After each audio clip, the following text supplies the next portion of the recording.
Entonces, vamos por el primer punto, situación macroeconómica en Chile. Que aquí veamos qué es lo que ha ido pasando. En el tipo de cambio podemos ver cómo el tipo de cambio salta cada vez que hay alguna crisis internacional o nacional. Y casi todas se han debido a temáticas internacionales, pero podemos ver cómo tuvimos crisis, estas últimas, que han tenido un origen absolutamente nacional. O sea, fue la crisis asiática, después la subprime, pero la última alza del tipo de cambio se han debido a la reforma tributaria en época de la presidenta Bachelet y esta última por la crisis social unido al tema COVID. Y esto significa un tipo de cambio claramente distinto al que estamos acostumbrados.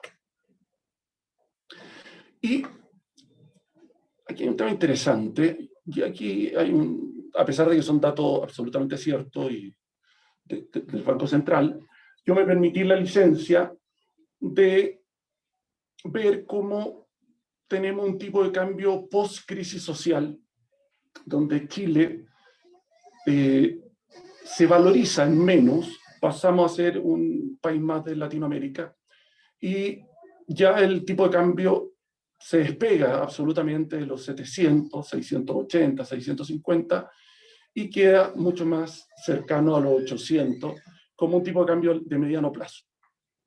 Esto es importante porque nos asegura un tipo de cambio alto hacia el futuro, por lo menos un futuro inmediato, los próximos 10 años.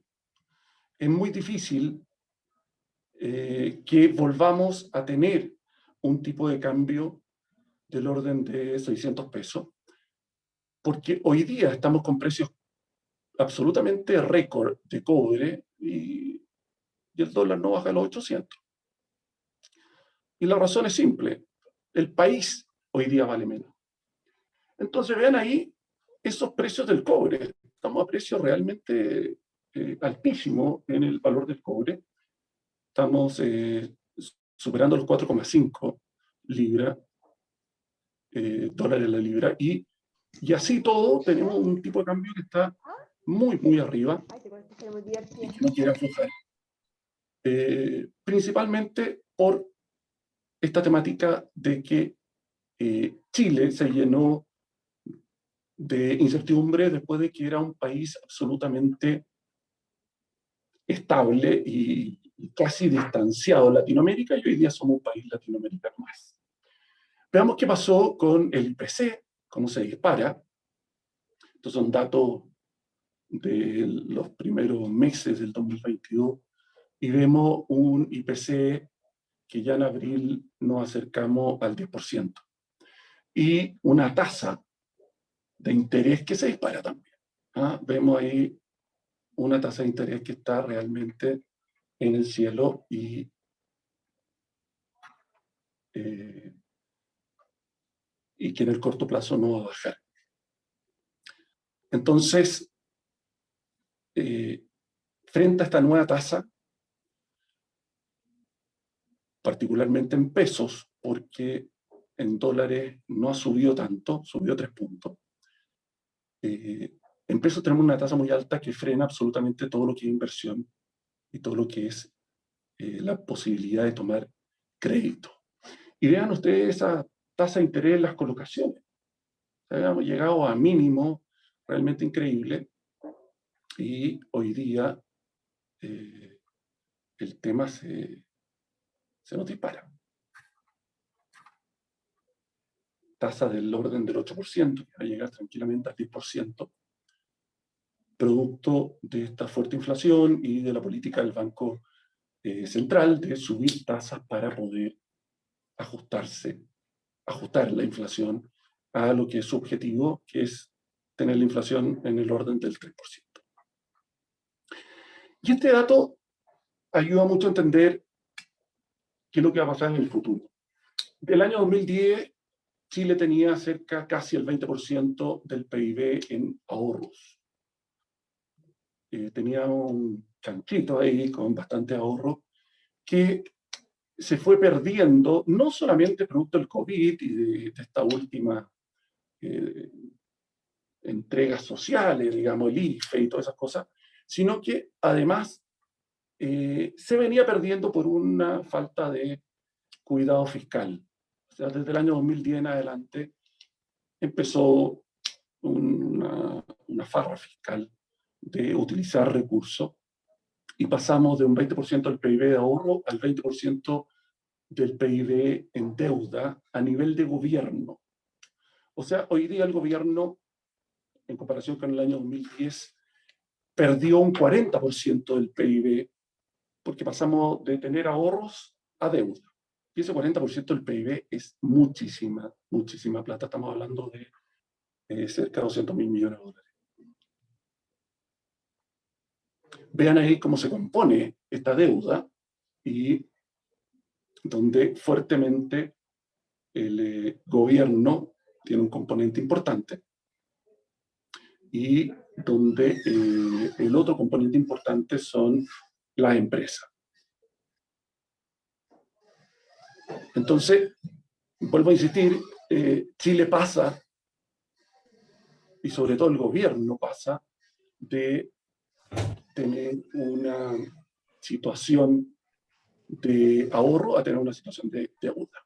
Y el peso del PIB agrícola se mantiene del orden del 3%. Estamos hablando de un PIB absolutamente acotado, con poco peso a nivel nacional. ¿Qué pasa con la mano de obra? El año 86 estamos en el 20%, en 2014 llegamos al 8,6%, y vean lo que ha pasado en los últimos años. Sigue bajando la cantidad de personas que están trabajando en el sector agrícola. O sea, la escasez en el sector agrícola de mano de obra es realmente crítica y hace muchísima falta personas para este sector que le hacen el quite producto de un trabajo más esforzado, físicamente más demandante, y tiene muchas veces temporalidad. O sea, dura el trabajo temporal, dura algunos meses, 6 meses normalmente, pero hay algunos meses en invierno donde no hay trabajo.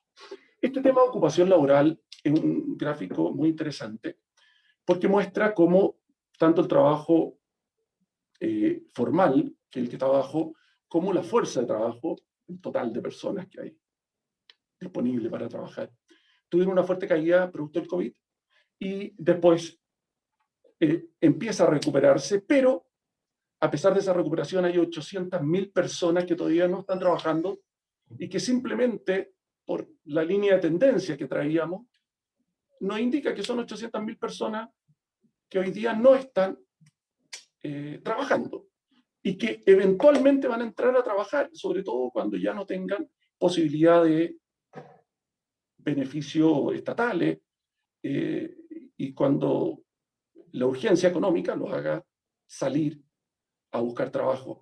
Y eso va a ayudar muchísimo en el sector agrícola, donde la necesidad de gente es importante. Y si hacemos un estudio, porque la teoría era de que las personas se fueron del trabajo formal al trabajo informal, pero aquí vemos que incluso en el trabajo informal todavía no se recupera la tasa que teníamos pre-COVID. O sea, es cierto que hay una mayor tendencia hacia el trabajo informal, pero no se ha recuperado ni siquiera la tasa de informalidad o de personas que trabajaban en el área informal antes del COVID. Y tema interesante, esta es una realidad de Chile, tenemos una tasa de natalidad del 1,67, una tasa de natalidad muy baja, Chile va decreciendo, lo que afecta mucho es la pirámide poblacional y nos estamos transformando en una población cada vez más vieja, lo cual genera mayor edad promedio en los trabajadores. En el agro, como se ve acá, ha habido una fuerte entrada de mujeres a trabajar en el sector agrícola. Y es absolutamente imposible pensar en un sistema de reparto como forma de alternativa a la AFP. cuando tengo pocas personas trabajando y muchos jubilados, el sistema de reparto no tiene ninguna posibilidad de funcionar. Así que la AFP o algo muy similar es la única solución para el tema de jubilación. Otro dato duro, viene la cantidad de hectáreas como han ido creciendo a través del tiempo. Cada vez tenemos más hectáreas de frutales y son justamente los frutales los que tienen mayor demanda de mano de obra. Este es un trabajo que hice hace un tiempo donde muestra cómo se ha ido concentrando desde el año 2007 el requerimiento de mano de obra en los meses de noviembre, diciembre, enero. Sobre todo el mes de diciembre. Vean ahí cómo subimos de un requerimiento de 200.000 a 400.000.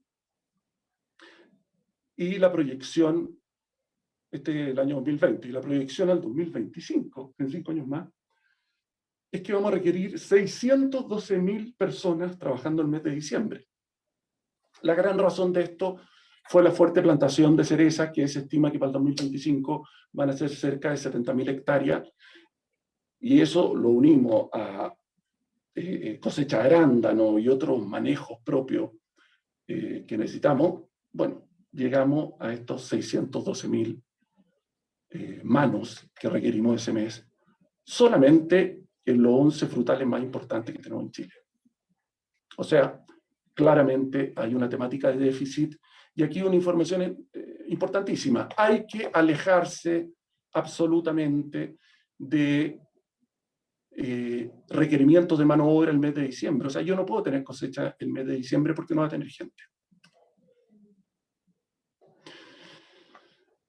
Ahí están los trabajadores entonces del agro, han aumentado su salario, ha habido mucha migración nacional e internacional, fuertemente en los últimos años internacional, y poca gente que quiere trabajar en el agro porque se evita el trabajo físico y el clima adverso.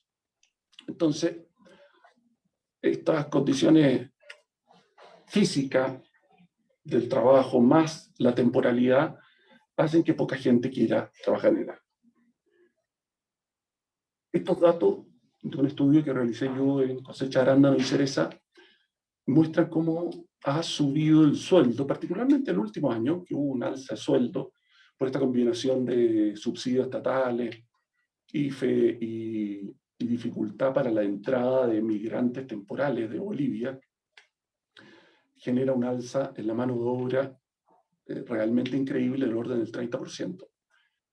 Que la buena noticia es que ya para el próximo año deberíamos tener el crecimiento cero en los valores de mano de obra. No deberían seguir esta alza en la mano de obra porque por el contrario vamos a tener más personas interesadas en trabajar y eso también llega a la agricultura. Y el gran tema es cómo aumentar la productividad en la mano de obra. Y esto, más que la velocidad del trabajador, donde la velocidad del trabajador agrícola chileno no tiene nada que envidiar al trabajador agrícola de otros países, la clave está en el valor que se le saca a la fruta, más bien el valor retorno productor que tiene el kilo de fruta exportada. Y la gran razón de esa diferencia es de productividad a la mano de obra entre Nueva Zelanda, Australia y Chile, está en el retorno productor que tienen por, en este caso, en este ejemplo, por kilo de cereza que llegó a China. Entonces, o pagaron menos flete, o se vendió mejor la fruta, pero finalmente una de las claves de cómo sobrevivir en la agricultura y sobre todo en la fruticultura es exportar fruta de alto precio por kilo. Y es por eso que la manzana está en una crisis particular, donde el poco margen que tenían por kilo se lo está llevando hoy día el valor del flete. Entonces estamos en una situación muy compleja. Y el salvataje en mano de obra que nos dieron los extranjeros, la inmigración, a partir del año 2014, ya se ve que no va a seguir al menos la inmigración completa, digamos, la inmigración de personas que venían a vivir a Chile, y lo único que vamos a mantener es una inmigración de carácter temporal, junto con la inmigración ilegal que va a empezar a tomar ribete importante, como ya se ha visto en los últimos meses. Pero vean esa gráfica como ya se estabiliza, llega a una etapa madurez esta inmigración, producto de barrera a la entrada principalmente, ya que el gobierno no quiere seguir asumiendo los altos costos que le trae al gobierno en salud, en educación, más aumento de cesantía por la entrada de inmigración. Y simplemente para saber cómo ha ido evolucionando, el año 2014, 50% de los inmigrantes eran peruanos, hoy en día el fuerte, un tercio, son venezolanos. Y esto tiene consecuencias en nuestro sector, ya que el inmigrante venezolano no trabaja en el sector agrícola porque suele ser un inmigrante más calificado que tiene posibilidades de trabajos en las ciudades, trabajos más permanentes. Y en el agro está principalmente el inmigrante boliviano y haitiano y peruano, lo cual le han bajado su porcentaje. Entonces, algunos pronósticos, vamos a seguir con un tipo alto, el tipo de cambio alto, porque Chile pasó de tener ahorro a tener deuda, y hoy día tenemos que pagar deuda más intereses de deuda. Así que no hay ninguna posibilidad de que tengamos un tipo de cambio bajo. Y la posibilidad era un cobre alto, que es lo que tenemos hoy día. Así que es absolutamente imposible que tengamos una baja importante y volvamos a los tipos de cambio que estábamos acostumbrados pre-crisis social. Lo segundo es que el crecimiento del PIB de Chile en los próximos años va a ser muy, muy bajo. Próximo año se habla del orden del 1,5%, y para el 2023 0%. O sea, se va a estancar, lo cual significa además aumento en cesantía y disponibilidad de mano de obra, y no va a haber alza en los salarios importantes. Vamos a tener que acostumbrarnos a alta tasa de interés, a altas inflaciones, a los 2 dígitos en inflación por un rato a lo menos 3 a 5 años.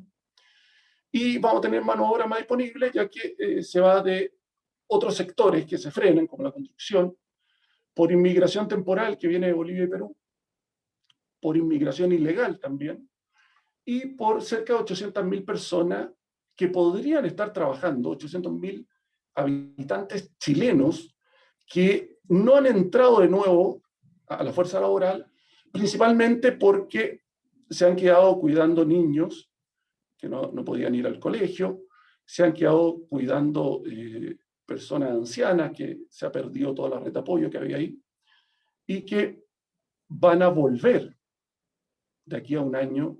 Esas 800.000 personas van a volver al mundo laboral. Bueno, y los próximos factores los quiero dejar con el profesor Luis Gustavo Díaz, quien va a analizar con ustedes los próximos temas como el recurso hídrico. Buenos días a todos. Muchas gracias, Juan Pablo, y muchas gracias por la invitación al DANES, el diplomado en gestión, que organiza esta charla. En relación al recurso hídrico y en relación al nombre de la charla, que tiene, ¿no es cierto?, que nos convoca hoy día de incertidumbre, el recurso hídrico ya pasó de ser una incertidumbre a ser una certidumbre. O sea, ya sabemos con certeza, muchas gracias, que vamos a contar con una cantidad menor de agua en los años que vienen. Todos los estudios que se han realizado en la universidad, que se han realizado en el Centro de Cambio Global, etcétera, nos dan cuenta de que esta situación va a ser una situación permanente. Entonces, ya no la podemos calificar como una incertidumbre, sino que ya va a ser así. Y la demanda por agua está pasando con crece, ¿no es cierto?, la oferta de agua. Por lo tanto, ahí yendo a las palabras de Juan Pablo de recomendaciones, claramente es hacer un cambio tecnológico, cambio de especie, cambio de los paradigmas de evaluación. Normalmente se hacen las evaluaciones de proyecto en base al recurso limitante. Históricamente ese recurso limitante había sido la tierra. Entonces todos los cálculos se hacían en base a cuánta plata, ¿no es cierto?, yo ganaba por hectárea. En ese sentido, hoy día empieza a ser, ¿no es cierto?, el cambio necesario para, dada una cierta limitación del recurso hídrico, hacer el cálculo ahora por rentabilidad por metro cúbico, rentabilidad por volumen del agua disponible, porque ese va a ser probablemente el factor limitante de los próximos años, y ya lo es, ¿no es cierto?, y va a seguir siéndolo en los próximos años, pese a que tengamos a lo mejor alguno de los próximos años que sea bueno con las pluviometrías, pero van a ser más las excepciones que la norma. La siguiente, por favor. Hay un micrófono prendido por ahí, Juan Pablo.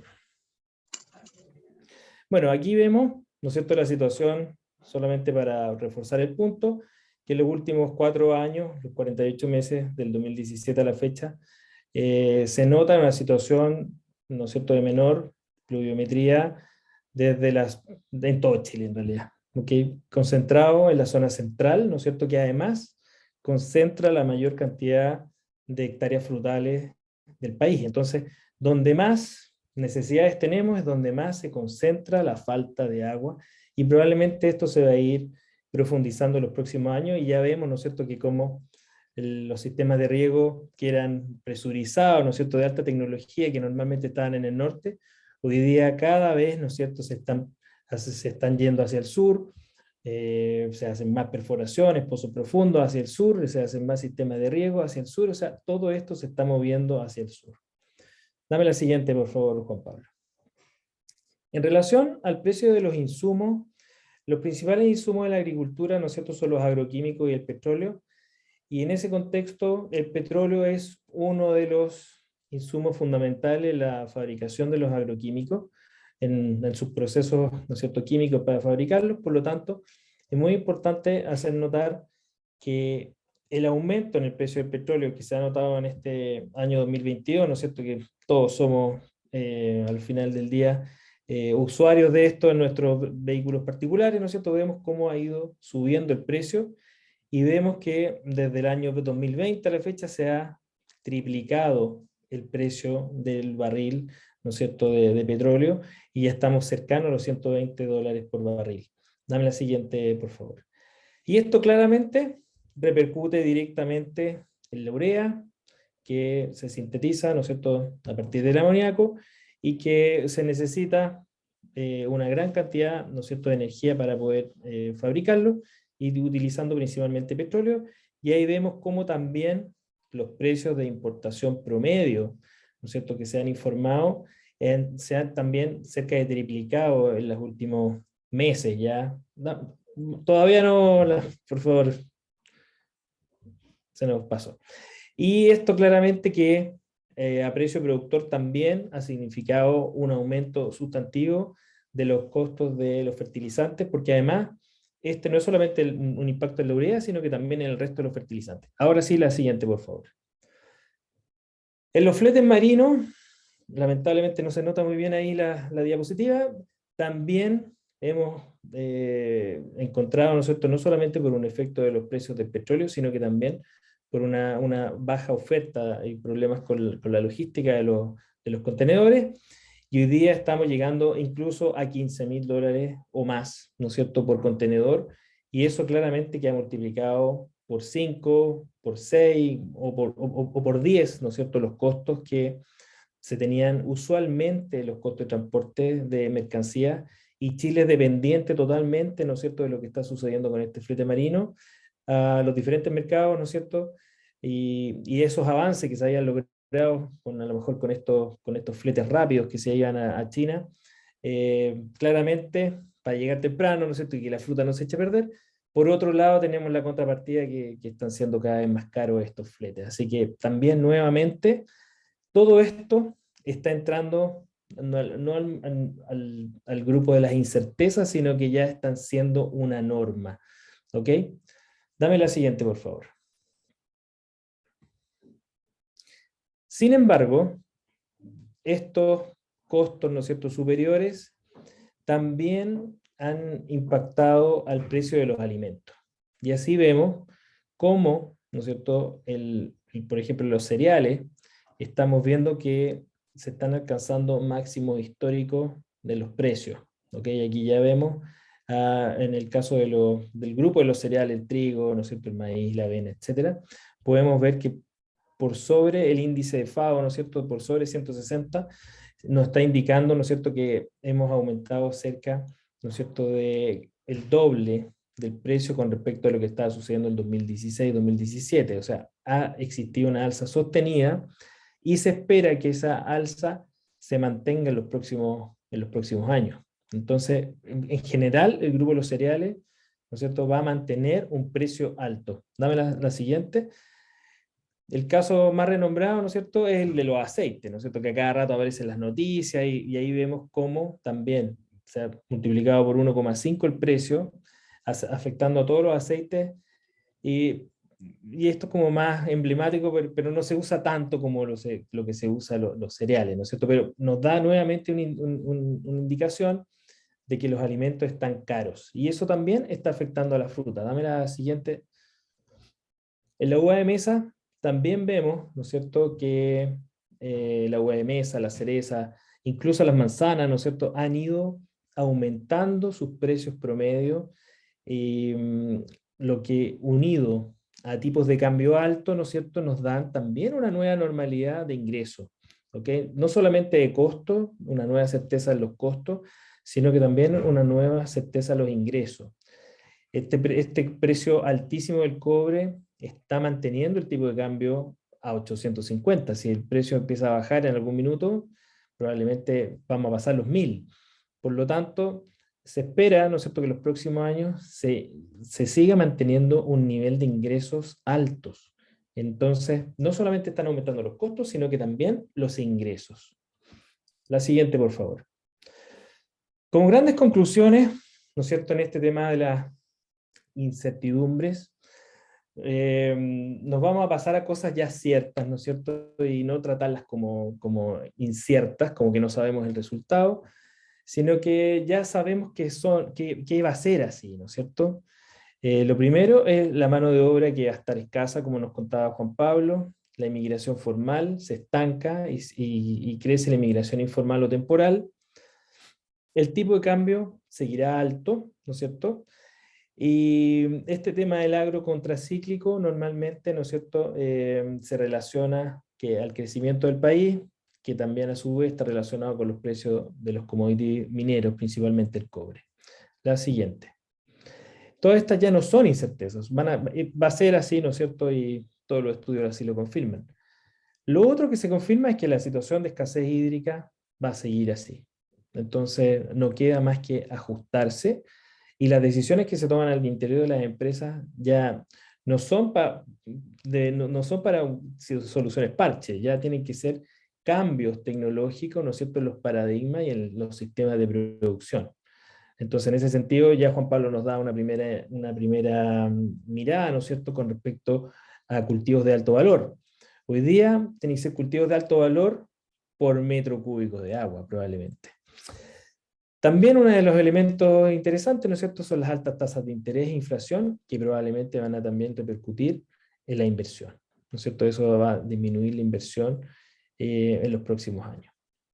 Y como realmente incertidumbres, el tema de la Constitución, ¿no es cierto?, es algo que a todos nos tiene bastante preocupados. A la fecha, lo único que está escrito ya como resumen de las propuestas aprobadas por los famosos 2/3 tiene que ver con la propiedad privada, ¿no es cierto?, que da cuenta de que se va a respetar la propiedad privada, pero le deja el apellido de solo si el Estado no lo hace expropiable, el bien.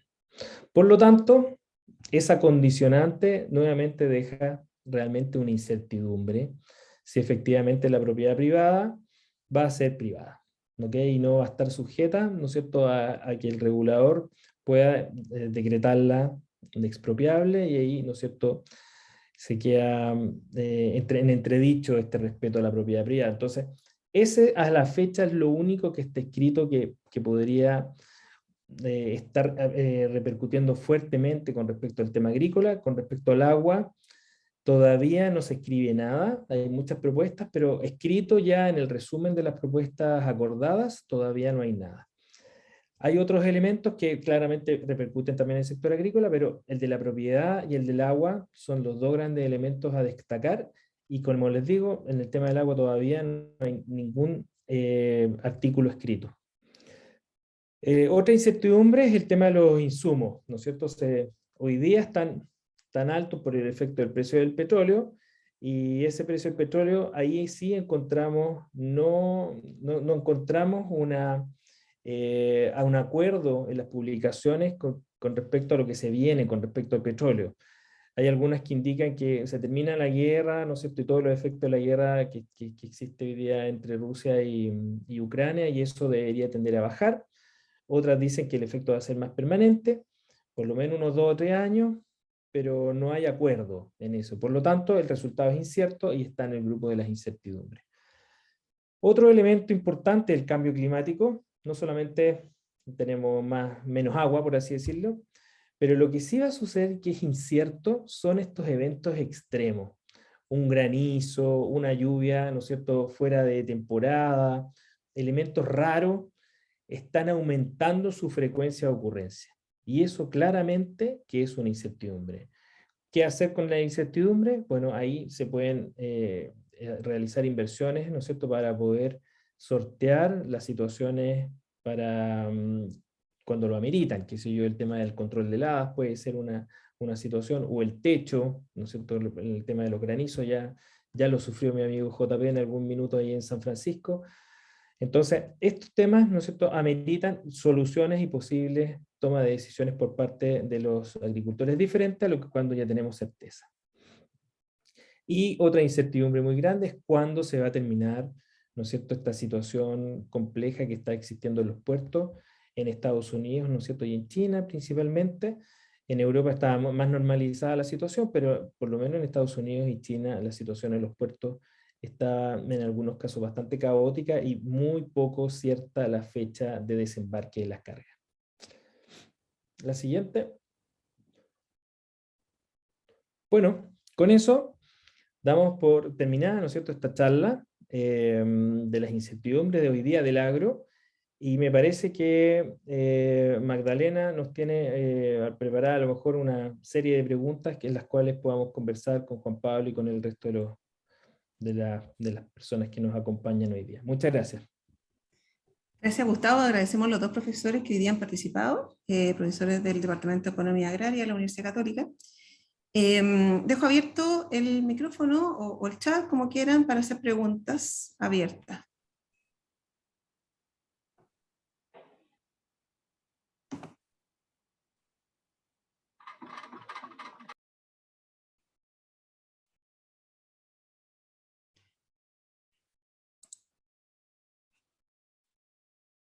¿No hay preguntas?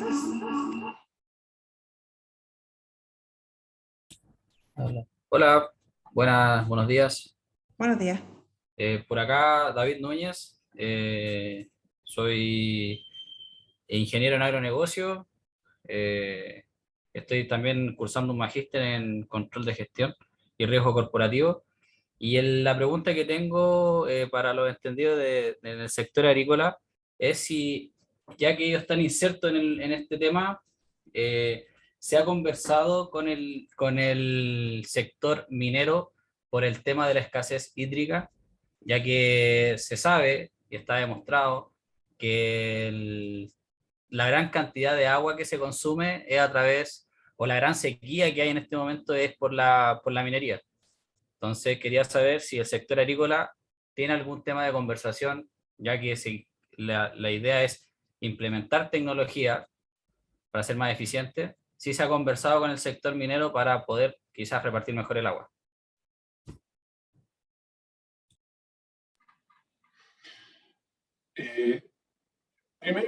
Primero que todo, aclarar que el gran consumidor de agua es el agro, no la minería.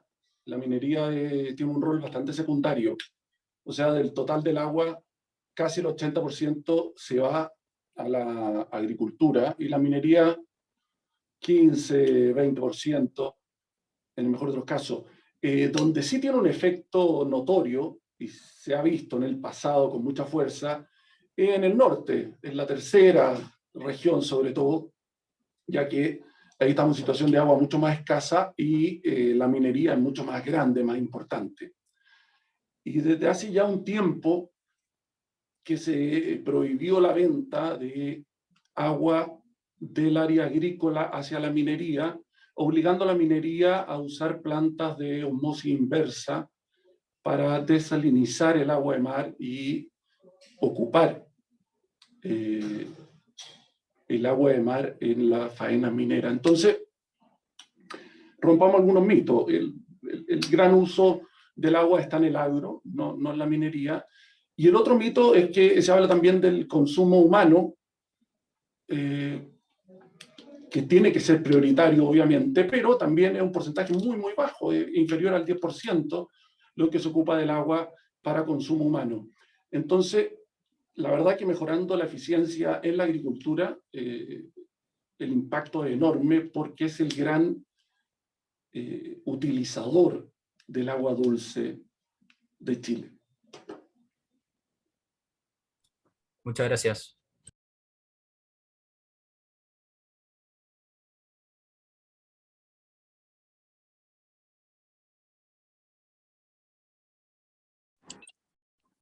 Hola, tengo una pregunta.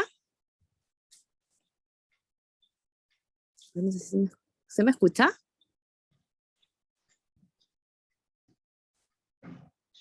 Fuerte y claro. Hola, buenos días. Bueno, mi nombre es Paula. Soy ingeniera agrónoma de la universidad. Y bueno, yo en la actualidad trabajo para una consultora inmobiliaria. Trabajo para el área de garantías y estamos teniendo constantes conversaciones con los bancos para ver cómo se va a abordar el tema del cambio en el código de aguas, complementado con el tema constitucional. Ahora, hoy día en la mañana leí que se había aprobado el artículo, bueno, en el artículo 12A, medio ambiente, el inciso número 2.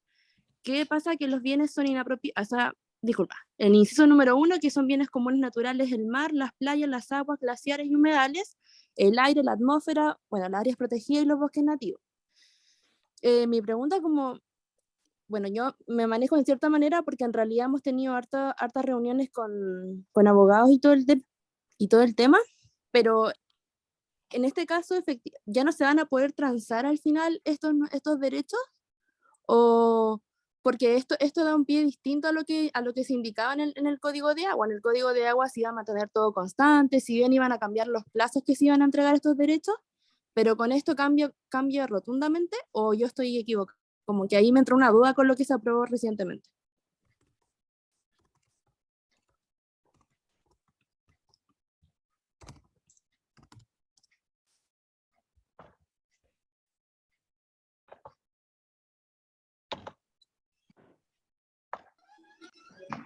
Juan Pablo, a ver, en relación a los cambios del Código de Aguas actuales, se mantiene la posibilidad de hacer transacciones de los derechos, ¿ya? Lamentablemente, no hay ahora una escritura, ¿no es cierto?, un consenso en la Constitución nueva de cómo va a ser eso, ¿ok? Entonces, en la Constitución nueva realmente no sabemos qué se va a escribir al final. Hoy día no hay nada escrito con respecto a eso. Y con respecto al actual, ¿no es cierto?, a la fecha, los derechos de agua siguen siendo transables entre privados.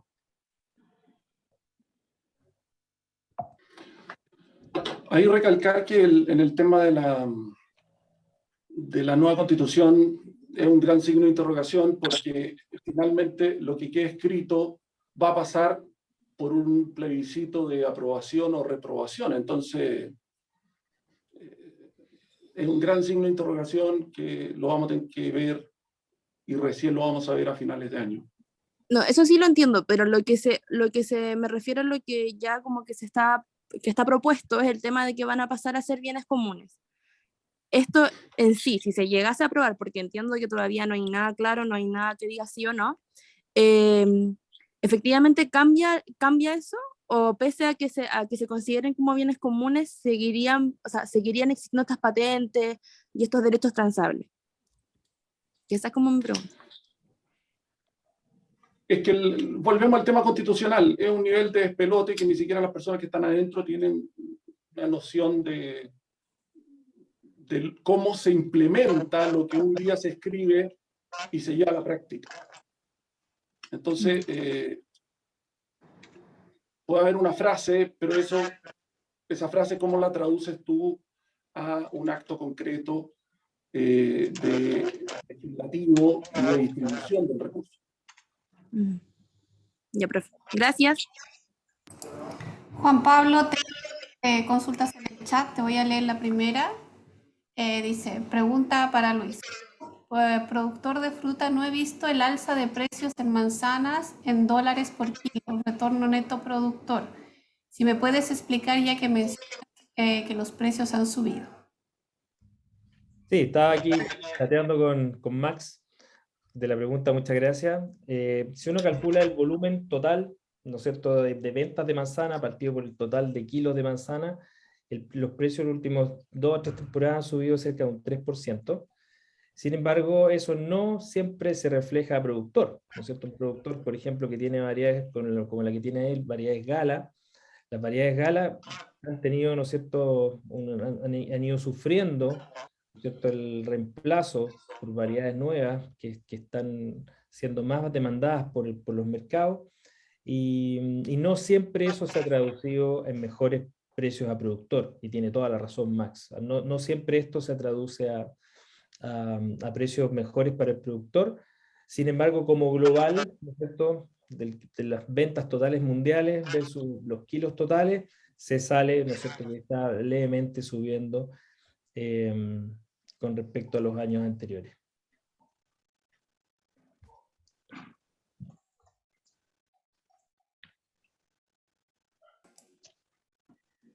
Perfecto, gracias Gustavo. Voy a la pregunta, dice, ¿cuáles son las expectativas netas, positivas, negativas, para los exponentes considerando la condicionante de disponibilidad de agua, gestión actual de riego a nivel general e idiosincrasia del productor nacional?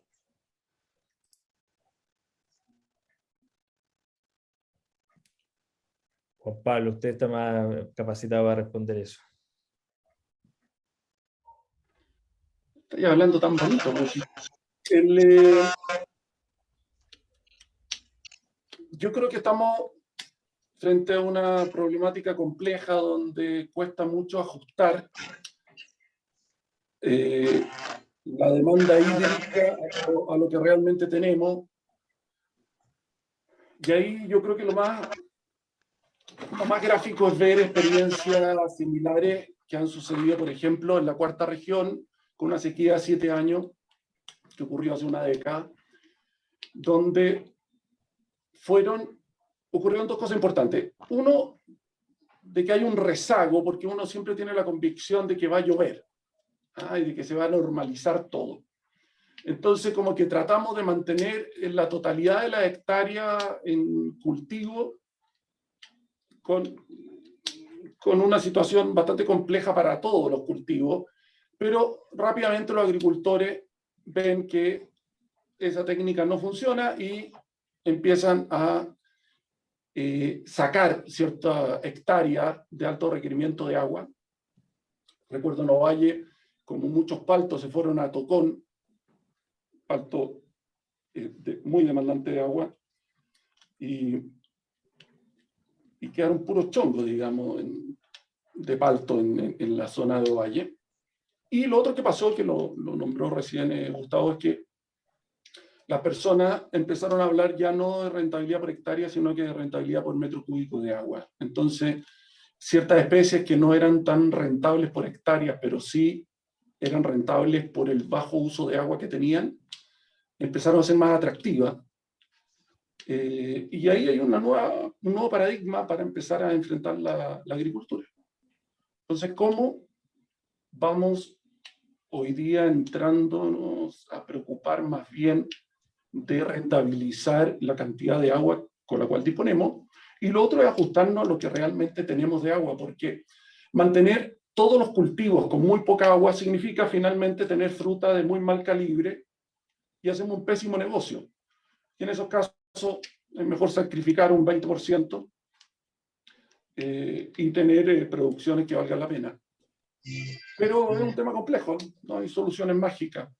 En general, la única conclusión que yo he podido sacar empíricamente es que es mejor hacerse el harakiri al tiro y ponerse rojo una sola vez y tomar una buena decisión de con qué paños me voy a quedar y cuáles voy a sacrificar, más que esperar 3 temporadas intentando infructuosamente regar el 100% de la superficie, obteniendo resultados excesivamente malos y con una rentabilidad muy mala.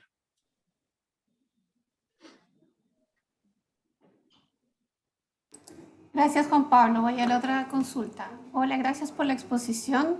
Toda crisis trae consigo oportunidades. La necesidad es la madre de todas las ciencias, se dice. ¿Qué oportunidades ven ustedes para Chile en este escenario? Busca para todos los recursos hídricos y la agricultura. Por ejemplo, 50 años atrás los chilenos sabían qué hacer tranques y canales, los argentinos no, o los israelíes.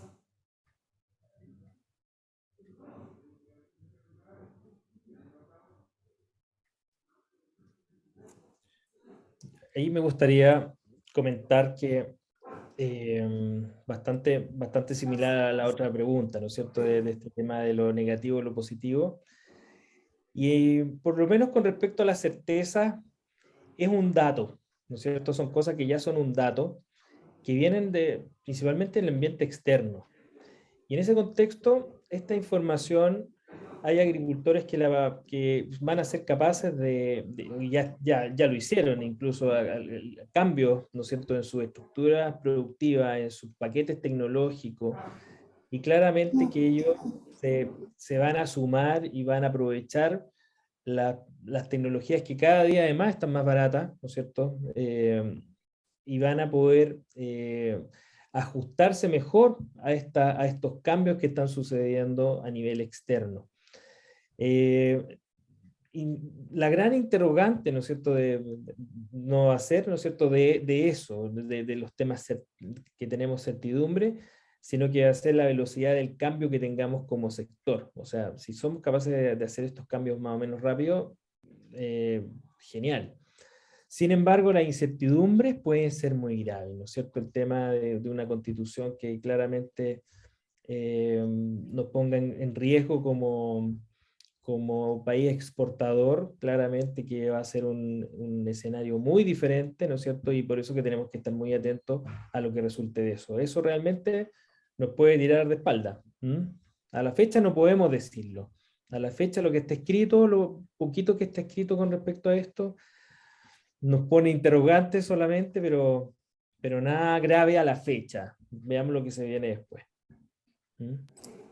Gracias, Gustavo. Voy con la siguiente pregunta y dice, ¿cómo se ve el futuro de las cerezas, sobre todo para las variedades que se cosechan después del 15 de diciembre? Yo me atrevería a hablar después del 10 de diciembre. Se ve muy oscuro porque se concentra la producción ahí. Entre el 10 y el 24 tenemos el 70% de la producción de cereza de Chile. Y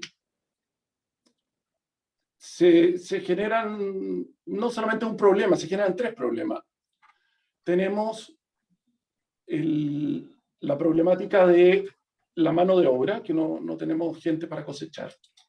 Tenemos la problemática de que los packing están colapsados y no van a tener nunca capacidad para el máximo peak, porque no es rentable tener una máquina de 4 o 6 millones de dólares para usarla 5 días. Y finalmente vamos a tener problemas en los mercados, porque llegamos con un volumen de loco, concentrado en pocos días. Sobre el 90% de las exportaciones siguen en China.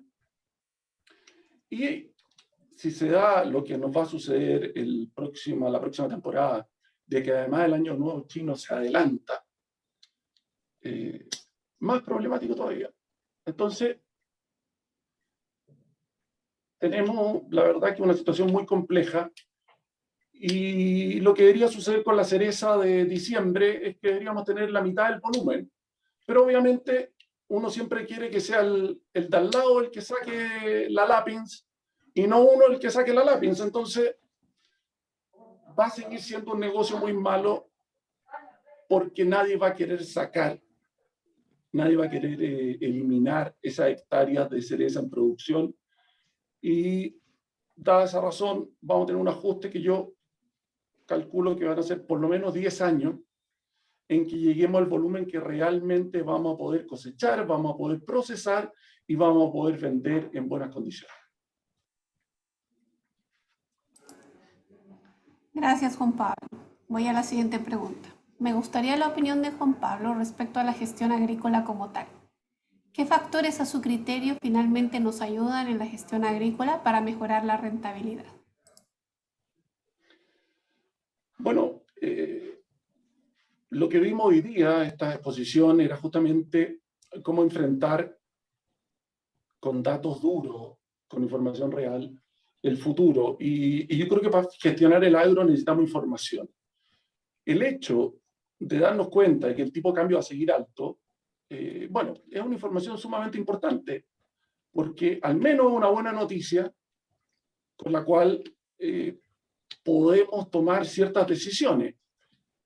Por otro lado, el hecho de ver que todo indica de que los valores en los salarios no va a seguir esta escalada, particularmente en el último año, con alza sobre el 30% real, bueno, también es una información optimista, importante en la toma de decisiones. Y también tenemos información compleja y negativa que nos ayuda a poder enfrentar de buena forma lo que viene. O sea, si no vamos a tener agua más que para regar el 70% de la superficie,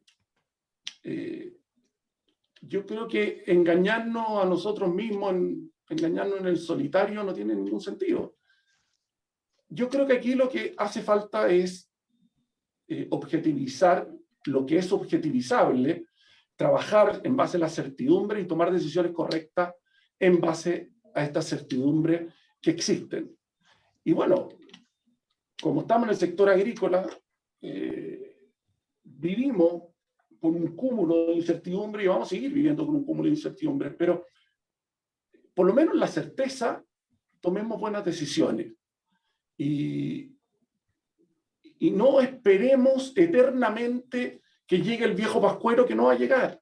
O sea, si yo tengo una lápiz que la cosecho el 20 de diciembre, bueno, puedo seguir produciéndola, pero voy a tener 5, 8, 10 años muy complicados, y que con suerte va a estar sacando los costos. Entonces, no nos mintamos en eso.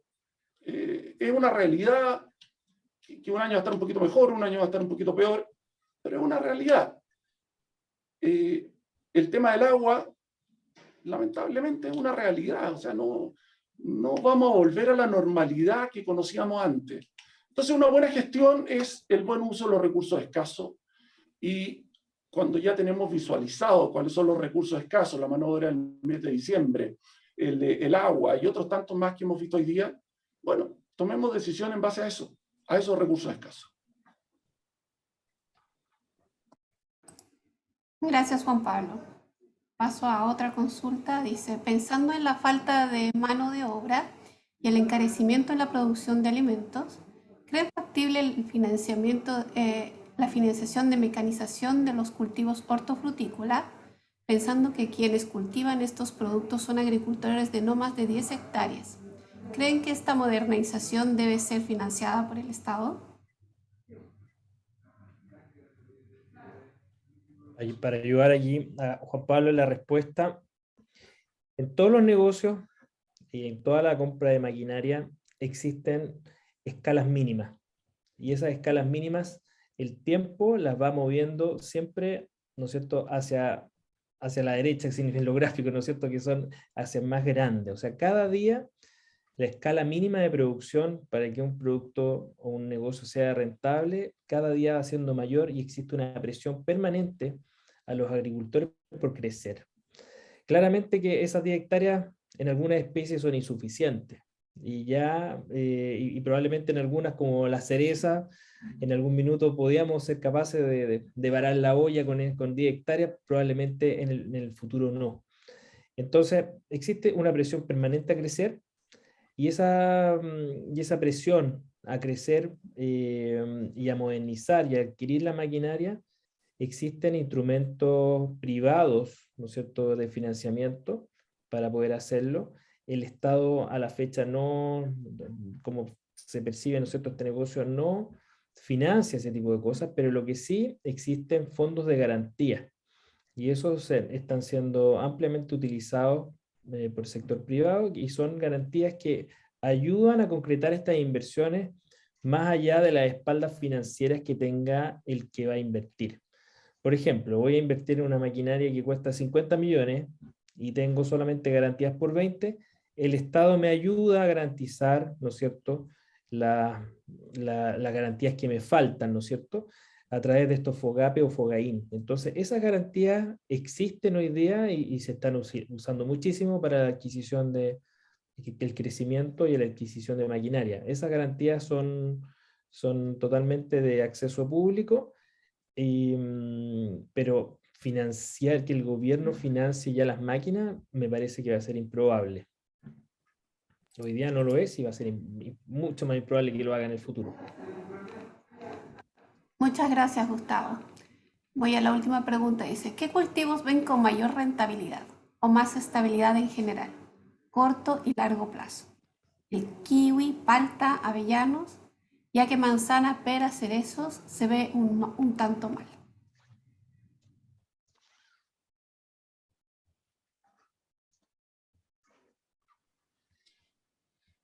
Sería genial saberlo, digamos. No nos dedicaríamos a otra cosa. Ojo, eso sí, que yo las cerezas no las veo malas. Yo creo que la cereza simplemente hay que estar en buenas épocas de cosecha. El kiwi ha tenido un repunte, pero ha tenido unos ciclos horrorosos. O sea, pasa de estar pésimo a estar bien. Y hoy día el kiwi está bien por un problema de una enfermedad en Italia que hizo bolsa a todas las plantaciones de kiwi italiano. Entonces, claramente aquí no hay una receta mágica. Lo que sí les puedo decir es que hay que escaparse de lo que sea barato por kilo. Producir cosas que son muy baratas por kilo y que tengan requerimientos de mano de obra importante, que no sean mecanizables, eso es un fracaso seguro. Y por eso yo le tengo muy poca fe a lo que son las manzanas, porque es un producto bastante barato, que hay un movimiento en los fletes y ya me deja sin margen. O sea, $0,3 por kilo de retorno productor, no sirve, no sirve. Y de ahí, más que jugársela por un frutal, hay que ver cuáles son las condiciones edafoclimáticas que yo tengo. Los fracasos más grandes yo los he visto cuando han tratado de doblarle la mano a la naturaleza y pongo un frutal en un lugar donde realmente no tiene las condiciones, no tiene ninguna ventaja competitiva. Entonces, claro, produje kiwi en Quillota, pero fueron los primeros kiwis que se arrancaron. Logré producir cereza en Chile Chico. Sí, el negocio de cereza. Entonces, tratar de doblarle la mano a la naturaleza no funciona. Yo he visto que permanentemente no funciona. busquemos cuáles son las ventajas competitivas del clima que tenemos, de la tierra que tenemos, y vayamos haciéndonos especialistas, expertos también en ciertos frutales, porque cuando yo me meto en un frutal nuevo, pago el noviciado siempre. Y suele salir muy caro. Yo por ahí me la jugaría en términos de receta. Gracias, Juan Pablo. Voy a la siguiente pregunta. ¿Cómo ven el valor de la tierra en el tiempo? Cambio climático y constitución mediante. ¿Seguirá en el mismo ritmo de aumento de valor que tenía hasta hoy?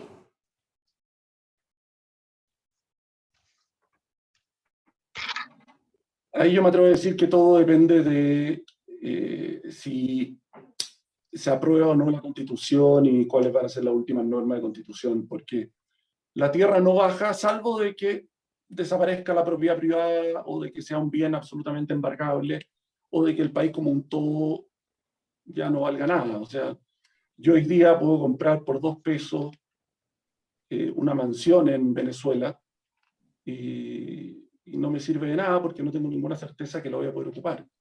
Entonces, son las certezas jurídicas las que podrían hacer caer, o la incerteza jurídica la que podría hacer caer el precio de la tierra, pero es un bien que no baja justamente porque es muy seguro cuando hay seguridades mínimas. Entonces la respuesta es muy simple. No habiendo un tema, no implementándose la Constitución actual, que ya está muy compleja en términos de certeza jurídica, y ganando el rechazo, yo creo que la tierra sigue subiendo de todas maneras. Podríamos explicar ese tiempo a ver si me quedan buenos. Ya.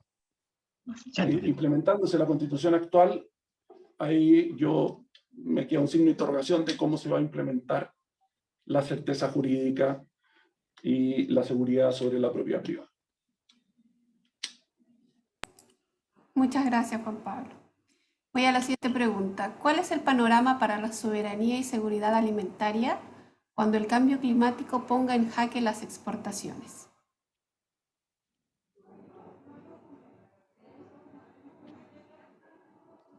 Yo ahí me atrevo a poner en signo de interrogación eso del jaque en las exportaciones.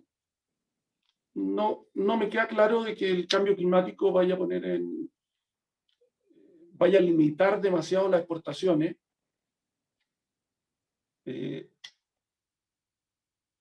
Probablemente vamos a tener algunos cambios de zonas de producción, pero creo que Chile va a seguir exportando, sobre todo fruta, donde tiene grandes ventajas competitivas. La seguridad alimentaria ha tomado revuelo, particularmente cuando pasan catástrofes o pandemias como el COVID, donde las personas y los gobiernos vuelven a valorar tener certeza de que van a contar con alimentos. Pero yo creo que el cambio climático no va a tener un efecto demasiado importante sobre las exportaciones, y particularmente en Chile. No creo que vaya por ahí la mano. Muchas gracias, Juan Pablo. Voy a la siguiente pregunta. La incertidumbre portuaria de China, ¿cuánto creen que durará? Y si solo depende de efecto pandemia COVID. Bueno, el drama portuario en China ha sido por el COVID. Eso no hay otras razones. Lamentablemente, en China, como tiene un gobierno muy centralizado, lograron inicialmente limitar la propagación del COVID de forma muy efectiva y tenían una tasa de vacunación muy baja, porque no tenían COVID, y hoy día tuvieron un brote que realmente lo tienen, sobre todo en Shanghái, lo tienen en jaque. Entonces, la pregunta de cuánto va a durar, una tremenda incertidumbre, porque si en ciudades grandes mantienen baja tasa de vacunación y tienen rebrote de COVID, bueno, las autoridades en China son bien dictatoriales. O sea, no sale nadie y se frenó el funcionamiento de una ciudad y listo. No entran en la conversa, mira, si te gustaría tal vez, cuál es tu punto de vista, cuál es el mío. No. Así que no hay ninguna certeza de los tiempos. Va a depender del nivel de vacunación y el nivel de tranquilidad que tengamos respecto al COVID en los grandes puertos de China. Muchas gracias, Juan Pablo. No sé si alguien más tiene alguna consulta. Me gustaría hacer una pregunta. Doña Magali. Sí. Hola, mi nombre es Magali Antileo, soy exalumna de la facultad, soy ingeniera agrónomo. Actualmente trabajo para una empresa que se dedica a certificaciones, principalmente en el área de sustentabilidad. Hoy hemos visto que nuestras certezas que tenemos son el tema, tenemos la crisis hídrica, tenemos crisis de mano de obra, tenemos la crisis climática y todos los cambios que conlleva. Y mi pregunta para ustedes es, ¿ven ustedes un crecimiento en la demanda por este tipo de servicios, considerando que son necesidades que estamos cubriendo? Si ustedes son productores, ¿creen que vale la pena seguirse certificando o mejor tiro mis lucas a lo mejor a, no sé, a ver, porque ya sé que no me puedo ampliar? Sé que no me puedo ampliar, no vale la pena seguirme alargando necesariamente en superficie si no tengo agua, no cuento con gente, no cuento con otros recursos. Mi pregunta es, ¿vale la pena seguir con este tipo de servicio? Si van a crecer este tipo de servicio. Eso más que nada. Doña Magali, yo le puedo contestar que existiendo una discriminación positiva a quienes tengan esas certificaciones, va a crecer la demanda por esos servicios. O sea, si yo estoy certificado y tú me pones un timbre y ese timbre es valorado por el comprador en Estados Unidos, por el comprador en China, por el comprador del mercado más importante para mí o de los mercados más importantes para mí, sin lugar a dudas, esto va a crecer y va a crecer mucho. Si por el contrario, yo hago un tremendo esfuerzo o un pequeño esfuerzo, da lo mismo, e invierto unas poquitas lucas para obtener una certificación y esa certificación le da lo mismo a la persona que me está comprando la fruta, bueno, la cantidad de personas que van a querer certificarse son cada vez menos. Entonces, la respuesta está en cuánta discriminación positiva va a generar el o los sellos que tú me puedas entregar en el minuto que yo quiera vender mi fruta. No sé si don Luis Gustavo... Sí, me gustaría complementar que existe cada día una mayor conciencia ambiental, existe cada día, ¿no es cierto?, cambios en los consumos de las personas, ¿no es cierto? Cada día hay tendencias al consumo de alimentos más sanos, etcétera. O sea, todos estos cambios en los conceptos de consumo, claramente que le generan oportunidades a empresas de certificación y muchas veces se van inventando nuevas certificaciones, qué sé yo, el triple hélice, qué sé yo, pues estas cosas del mercado justo, todo ese tipo de cosas han ido aumentando, se ha ido haciendo cada vez mayor la cantidad de nichos de mercado que exigen un cierto sello en particular. Entonces, si uno revisa la cantidad de sellos que existen hoy día en los mercados, nos damos cuenta que han ido en crecimiento. Entonces, casi exponencial la cantidad de sellos diferentes y marcas y orígenes, ¿no es cierto?, que se cruzan entre medio de todo esto. Entonces, la evolución de los sellos ha sido una evolución hacia arriba, dando cuenta, ¿no es cierto?, de que efectivamente la población está exigiendo cada vez más sellos, como tendencia. Perfecto, muchas gracias.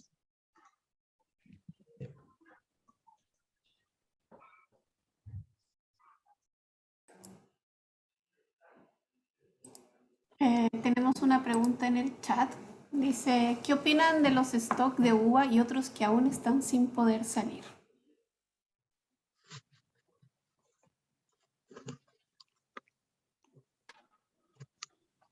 Que los pillen confesados, porque es una situación realmente compleja.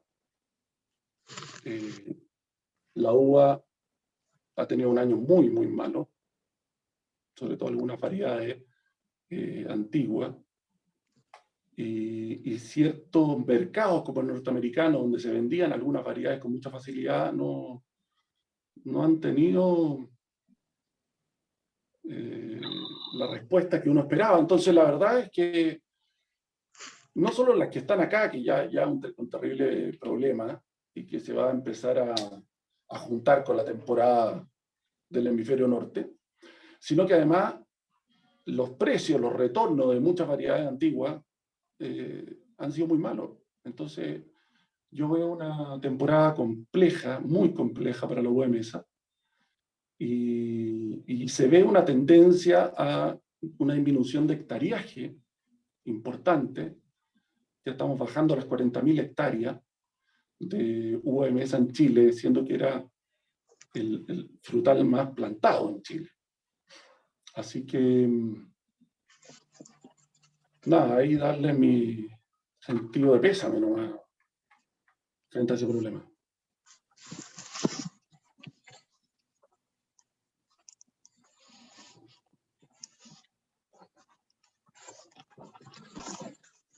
Gracias, Juan Pablo. Voy a la última pregunta que dice, ¿qué recomendaciones puedes dar para la compra de insumos agrícolas ante este panorama tan incierto de altos precios y falta de stock?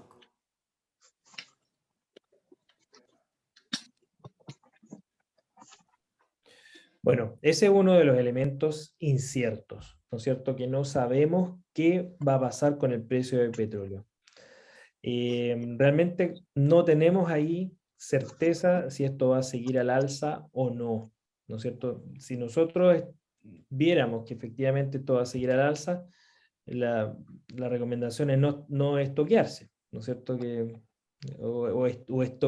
Si esto va a permanecer y llegó a su peak y va a empezar a bajar, claramente no estoquearse. Por el contrario, si vemos que esto va a seguir al alza, ¿no es cierto? Claramente que si podemos hacer algún stock de algo, porque va a seguir subiendo, puede ser la recomendación, pero realmente hoy día no sabemos cómo se viene el precio del petróleo futuro. No se sabe eso. Es uno de los elementos inciertos. Y agregando información,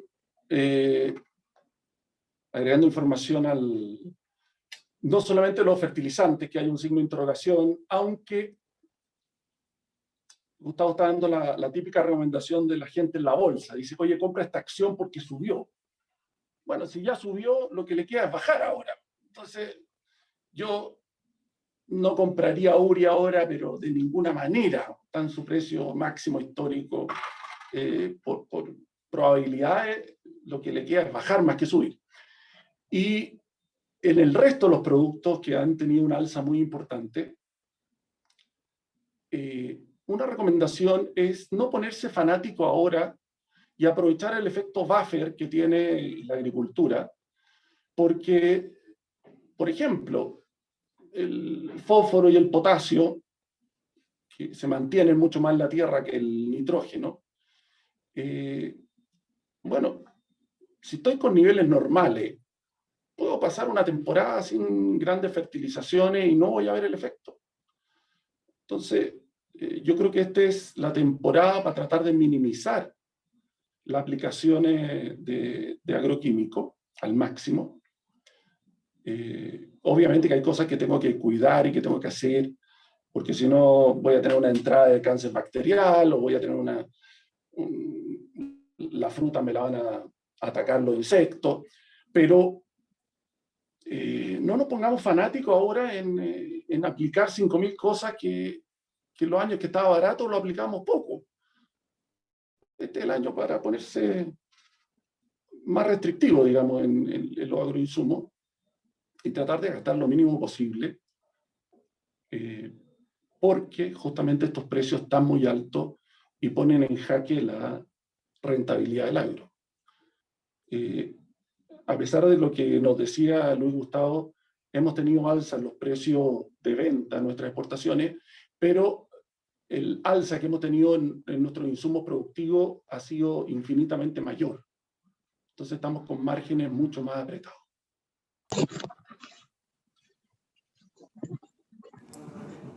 Muchas gracias, Juan Pablo. Yo creo que es hora de ir cerrando. Te dejo la palabra, Juan Pablo. Perfecto. Agradecemos a todos. Ahí Josefina ha preguntado una última cosa sobre la UEMESA. Simplemente contestarle de que lo que haga Chile o no haga Chile hoy día no es tan importante porque el mercado, hay muchos protagonistas en el mercado. Perú tiene un peso, India tiene un peso, incluso Brasil tiene un peso enorme. Así que, nada, agradecerle a todos. Vamos a disponibilizar esta presentación para quienes la quieran a través de justamente de la extensión de la Universidad Católica, de la Facultad de Agronomía de la Universidad Católica, y agradecerle a cada uno de ustedes que nos hayan acompañado en este webinar y dejarlos invitados al diplomado en agronegocio, al DANES, que vamos a partir su 24ª versión dentro de poco.